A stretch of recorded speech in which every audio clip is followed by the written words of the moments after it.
Hey everyone, this is Leanne from Of Love and Shiplap and the founder of That Tutorials and More.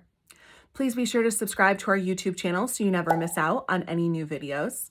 And check the video description for a link to the That mobile learning library app. Inside of our app, you can find all of our free tutorials easily in our neatly organized content libraries, as well as choose to subscribe for access to exclusive content and communities such as our Affinity Masterclasses. In today's tutorial, I will be showing you how to sublimate a square, lightly frosted clear glass ornament from Johnson's Plastics Plus. Now, this particular ornament was part of the Sublimation trend box for winter. And if you haven't checked out our unboxing videos of the quarterly subscription trend box from Johnson's Plastics Plus, be sure to check those out to see what kind of different products were included throughout the last year and what kind of things you might be able to try for your own business. I love the quarterly subscription box because it comes with up to 8 full-size items that you can test out for your business. We talk about the resale price point and potential ways to market each one of the products that's in there, as well as show you tutorials on how to print them successfully. The trend box is the perfect way to affordably try out different types of products and also showcase them to your customers and gauge their interest before you buy larger quantities. So these glass ornaments were part of that package, and I am here to tell you that they sublimate absolutely beautifully, and I can't wait to show you the process. So let's go ahead and turn things around and we will get started. Here is our glass square ornament for sublimation from Johnson's Plastics Plus. Now, when I originally talked about this in my review of the Sublimation Trend Box, where I just showed you what was inside of it, I didn't quite notice that it wasn't actually frosted on both sides. It's only frosted on the back. There were no instructions on the website, so we are going to use our best educated guess based on everything we know about sublimation and doing glass to do this project. And fingers crossed it goes well. So with that in mind, I am going to be under the assumption that because the back side is frosted, we are sublimating on this side, not on the top side. With that in mind also, we do not want to mirror our design because we're going to be sublimating it like this. Typically, glass is sublimated with the transfer facing up and the substrate facing down. So we're going to follow that because that's what we do with cutting boards and glass clocks and I don't know what else, photo panels, anything like that. We've always done it that way. So we're going to follow the same rules. I want to go ahead and get my measurements, but I'm being mindful of the little bevel that's here. So these are stated as 3.5 inches by 3.5 inches. I'm sure that's exactly what they are, but we want to focus just on the bevel area. And we want to make sure that our design is fitting inside of this smaller square, not the outer square, because we don't want it to run off into this edge because it's not going to transfer. It's not going to look as nice. Well, if you did a full bleed design, it would be fine, but we're not doing a full bleed design. So that's what we're keeping in mind. That's all. So let's get those internal measurements.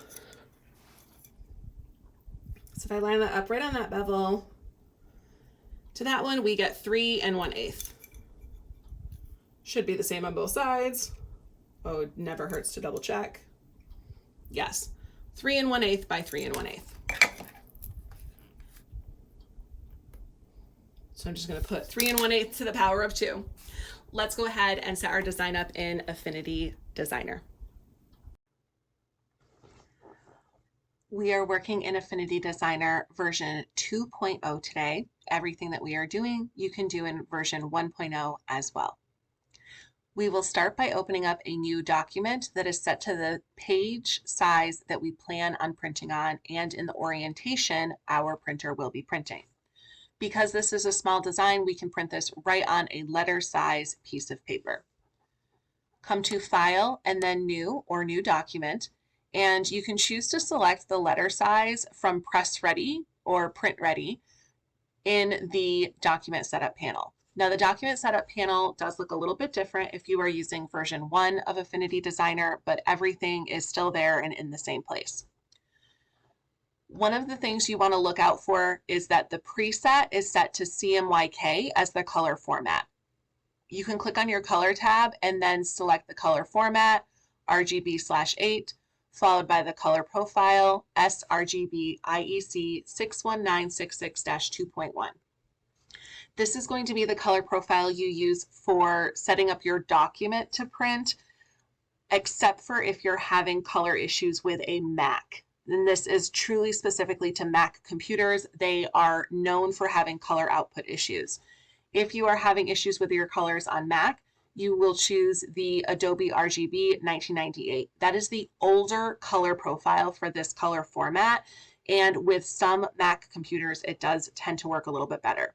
This is not where you select anything that relates to your printer profile if you have a dedicated ICC profile. That is all done in your printer settings. This step is crucial to get correct because anything you do to your printer settings, if this is not correct, is going to cause you issues with your colors. So once you have those settings set, if you want to save it for the future so that this always has the correct settings, simply update the preset. You can go ahead and just, that'll give you the option to save that so that you always have that in the future. I like to have everything set to a transparent background, and I don't need any margins, but if you do feel like you need margins, you can choose to add those as well.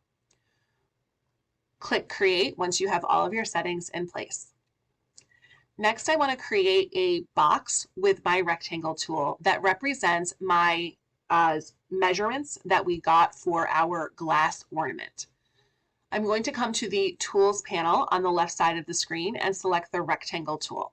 This is part of your Shape tool, so if you don't see it, try clicking on the little white corner that you see, and you will see the options here. Over on your canvas, simply click and drag. Oops, I accidentally selected a different shape. Let's try that again. Click and drag on your canvas just to get it on there so that you can resize it. This is going to be pretty small, so I'll zoom in so it's easier for you to see. Next, you'll come to your Transform panel, which is located in the bottom right section of your Studio interface. Keep in mind that my Studio interface is set up for my workflow, and your panels might be in slightly different places, usually somewhere over here in this right side column area.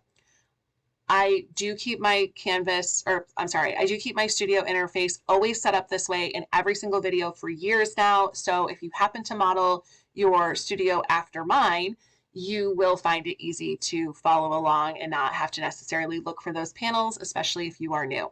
If you're not sure how to set everything up like that, check out some of our videos where we cover the basics and more, all inside of the SubThat mobile learning library app. So I'm going to click on the Transform panel. I'm going to come to where my measurements are. Where you see your lock aspect ratio option, we're going to unlock it. So in version 2, it looks like a broken link. And in version 1, it's just an infinity symbol or like a figure 8. So we're going to enter in our measurements, which was 3 1/8, so 3.125 by 3.125. You can lock the aspect ratio at that point just for your own convenience. Where we have the color, the filled circle, I'm going to choose no fill, and the open circle where it is black, I'm going to add just a little bit of a stroke. So I'm going to click on my stroke panel and just increase that width just a little bit. This is just for reference. This is just for sizing, just to give us a mental image of how our digital design is going to lay out on the ornament. We're not going to print this. This is literally just a reference layer. Next, you want to import the design that you plan on printing. You can do this by selecting the Place Image tool, which is the little picture icon in your tool panel, or coming to File and then Place. Now I think I'm going to use this Jasper & Co. Tree Farm ornament design that I put out. If you haven't seen this, I did 112 or so different dogs. And then I just happened to fill in this one with the white chest and whatnot so that it would look like Jasper. And I'm actually pretty happy with how close it came out. So I'm sizing this not in any particular size, right? I just clicked and dragged it on my canvas until it looked about the right size visually. So when I look at this, I'm questioning, do I have enough border space here that this is going to look nice and professional when it's all said and done? What I want to avoid doing is thinking that I need to size this to fill the whole space. I see this happen a lot. And from an aesthetic standpoint, this really isn't the best look.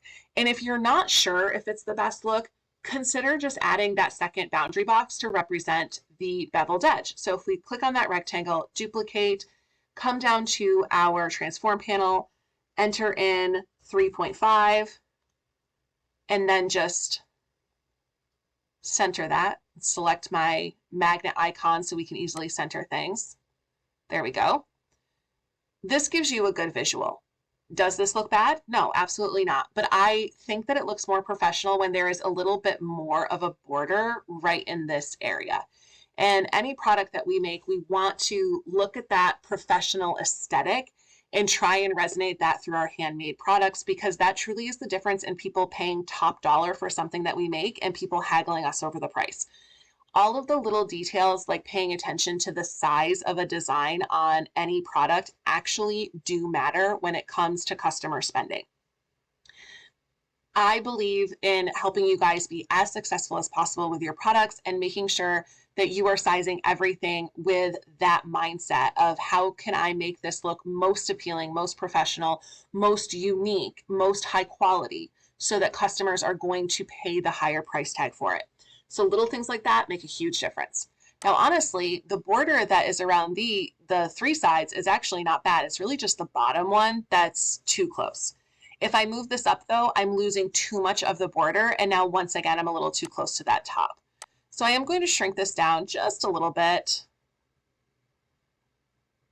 until I'm satisfied. I'm literally just eyeballing it. But if you want a good reference, this is sized at 3.123, but that's with the boundary box. So you see there's this external blue boundary box that is away from the edge of the design itself. If we want the actual exact measurements of the design, you can right click and rasterize. That'll eliminate the boundary box. And we got a width of 2.87 by a height of 2.94. That was the automatic size of that. Now this is a nice amount of little boundary space. You could do a little bit smaller if you wanted. Maybe if I just bring it in a tiny bit more and center it. Yeah, I'm pretty happy with that. So the measurements I ended up with are 2.88 by 2.808. So the design is not exactly square, but that's going to look really great on our Christmas ornament. And we have these little boundary boxes to give us a good visual of how that will look in real life, so we can make sure everything is lined up accordingly. Before we send this off to print, we do want to make sure to get rid of those rectangles. We don't need those. Again, those were just for reference. If you have multiple designs to print, you can absolutely print multiple on a page. Simply come to that place image tool. Once again, resize it however you need to. Make sure that your boundary box is not getting in your way by rasterizing the design, and just lay everything out until you're ready to print. I don't have any other things that I want to print that are glass, so I am not going to add anything else on here because glass won't be mirrored, but most other items would be. So once you have everything situated and you're ready to print, you can save your extra paper for the purpose of doing nozzle checks. By the way, that's what I normally do, is just use it for a nozzle check paper. We're going to come to File, and you're going to come to Print. You're going to select your printer from the drop-down menu, and then you're going to click Properties. This is where you will set any settings that you need for your color correction, your ICC profile. If you have any of those things relative to your printer, this is where that happens. It doesn't happen anywhere else. It happens right here in the Printer Properties panel, or Printer Settings, it might be called for yours. Now, I don't have anything specific to do other than to make sure I don't have mirror print selected. So when I come over to the Layout tab, I can see that mirror image is checkmarked. I want to uncheck that for this particular project. Back over on Printer Settings, I'm going to come to Source and choose Auto Sheet Feeder because I'm using just the letter size paper that I have in my printer. And underneath that media type, it is already set to rigid, but I always like to make sure to check it and select Acquire Info to make sure that it lines up. It'll give you an error if it doesn't line up. I don't need a print preview. I just feel like that takes extra time, so I'm going to deselect that and then click OK. Finally, all we have left to do is hit OK again, and it will send it off to our Epson SureColor F570 Pro Sublimation printer. Let's go ahead and head over there.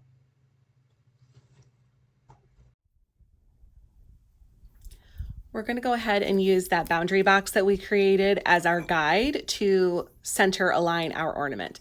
The reason why we're doing that is because when the light is hitting these bevels, it can kind of throw you off when you're trying to actually align this, because where the glow from the bevel is not actually where the bevel is. So creating this boundary box just makes it a lot easier to eyeball it and make sure everything is centered and straight. Now we are, remember, pressing this on the completely flat side. The frosted side is our sublimation side, not the top, so the bottom of the ornament. And I'll just put this down so it's a little bit easier to see.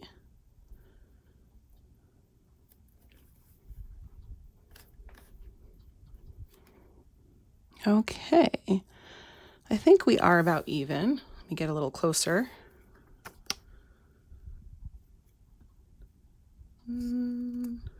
Maybe just nudge it a little bit.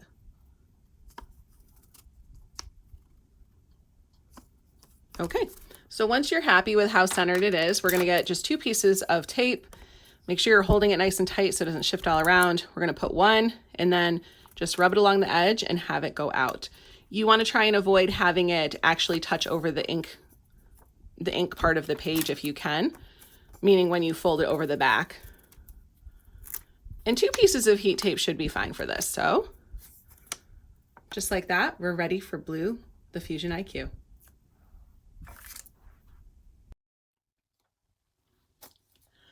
You want to start with a piece of blowout paper that you have folded in half. That way it can overlap the top and the bottom of your glass ornament. Now, normally when we do glass, we do transfer facing up, substrate technically facing up also, but like the sublimation side is facing down. Opposite of our traditional way of doing things, which is like this, where the transfer is on top, substrate's on the bottom. With the beveled glass ornaments, you do want to do them this way. The reason is because that bevel that exists around that edge actually causes uneven pressure when this is like this and your platen that doesn't have any give is coming down on it. And that causes there to be pressure on the edges, which leads to it breaking. So by flipping it over, we alleviate that situation. This way, our rubber mat has the extra give that this needs to accommodate the bevel. Now you could also use a pressing pillow and get the same results, but this is going to help mitigate that particular problem that leads to a lot of breakage. So we want to have our blowout paper on top and bottom. And this is a slow and low process. This is a little bit different than when we do like a glass clock or a cutting board that's much thicker. We're going to be pressing this with light pressure, the lightest pressure you can get, for 365 or at 365 degrees for 240 seconds. So let's go ahead and slide that on down. Notice how when I did that, there was literally no resistance. For those of you who don't have a digital pressure gauge, that's what you're looking for. It should not feel like there is any resistance, but it should definitely feel like it's at least touching the substrate. You don't want it to be so loose it's not actually making contact, but we do want very light pressure, and we're gonna go slow and low with this project.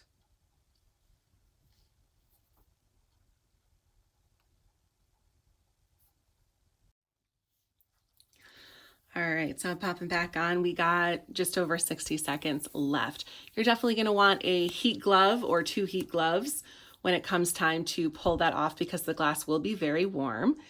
And I highly recommend getting these silicone dish drying mats. This is like a small one that was a pack of 2, but you can get bigger ones as well to allow it to cool on top of.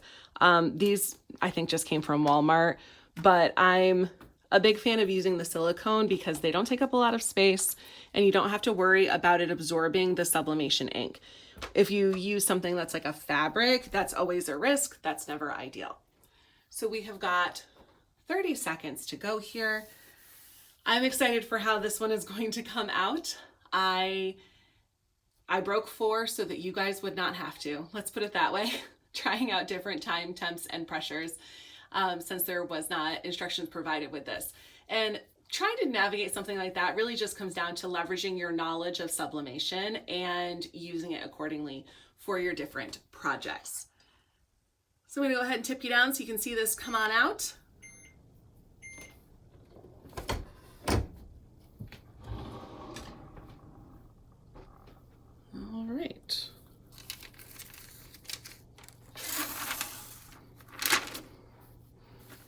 Now, first things first, whenever you're doing something that is glass, if you see that the paper starts to look charred, that's a good sign that you got a solid transfer. And then we'll go ahead and pull this right off. Ooh. Okay, hot. I'm gonna just leave it there. You wanna be careful anytime you sublimate an item that is glass that you don't like move it all over while it's still hot. At least not with the ink side down, because the ink side is still gassing. So if you move this all over the place, you're gonna leave ink everywhere. And if you set it back down on top of the spot that you moved, it's gonna reabsorb into the substrate. I've done this before, I've done this before in terms of a finished product, but this was one of the broken ornaments, but just so you can see what I'm talking about. So while it's cooling, it's still gassing, and see how you can see right in there, that was all the same ornament. So it will reabsorb if you're not careful. That's why I recommend the silicone to use that. So I'm gonna try and pick this up here so we can get a good look at it. I should have put 2 hot gloves on. Okay. So, oh, there we go. Sorry, I'm off the camera. We have beautiful transfer. We kind of need to hold this on the edge. Oops. All right, there we go. So you can see that transferred beautifully. The black looks really rich, great results for a frosted ornament. So slow and low and upside down, like you have the transfer upside down, is the secret to this. I am totally in love with this. So I'm gonna let this cool over on our silicone mat, and then we can attach our ribbon or hook or whatever it is that we'd like to add.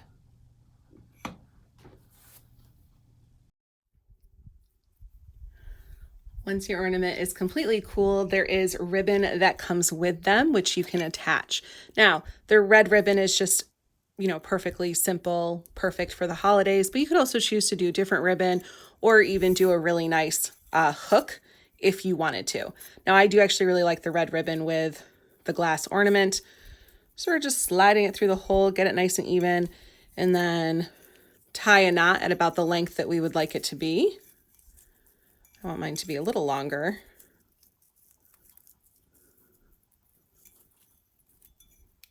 All right, give it a nice good tug. And there is our sublimation glass ornament. I'm absolutely in love with how this came out. All right, if you are a subscriber to the SubThat mobile learning library app, be sure to check out the marketing guide for sublimation glass ornaments. This will give you a good idea of keywords and descriptions and whatnot to use with this product. All of the materials that we use today are listed in the video description. Thank you so much for joining us.